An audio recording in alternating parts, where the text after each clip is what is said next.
భూమిపై ఇంద్రుడు పిలిచెరా, వరుణ వరదై పలకరా, ఆకాశాన్నిలదించరా, కురిసేవానగా మారని ఆతన తీర్చగా, మా తలరాతలు మార్చగా, ఈ జలయజ్ఞము సాక్షిగా తలనే వరసరా.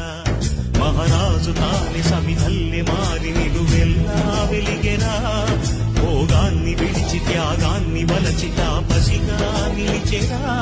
జనక్షేమమే తన సంకల్పముగా, తన ఊపిరి హోమజ్వాలముగా, స్వర్గాన్నే శాసించెనుగా, అమృతమును ఆహ్వానించెనుగా.